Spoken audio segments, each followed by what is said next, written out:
সম্মানিত পেয়ারা হাজিরিন, আজকের এই ভিডিওতে আমরা আলোচনা করব স্বপ্নের পুত্র সন্তান দেখলে কি হয়। আলোচনা বুঝতে এর সাথেই থাকবেন, আমাদের চ্যানেলটি সাবস্ক্রাইব করতে ভুলবেন না।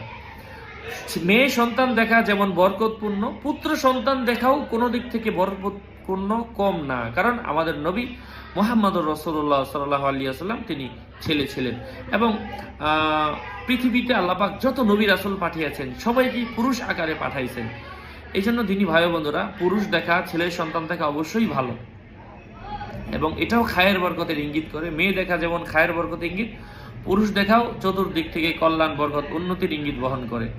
তবে ব্যক্তি বিশেষের ক্ষেত্রে কোনো কোনো ক্ষেত্রে ব্যাখ্যার মধ্যে একটু পরিবর্তন এসে থাকে।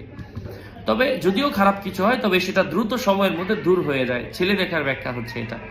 আশা করছি বুঝতে পেরেছেন। এমনই আরও আপডেট পেতে আমাদের সাথেই থাকবেন। আমার পেজের লিঙ্ক প্রত্যেকটা ভিডিও ডিসক্রিপশন বক্সে দেওয়া, কেননা আজকাল আমার নামে অনেক ফেক পেজ তৈরি হয়েছে, সাবধান।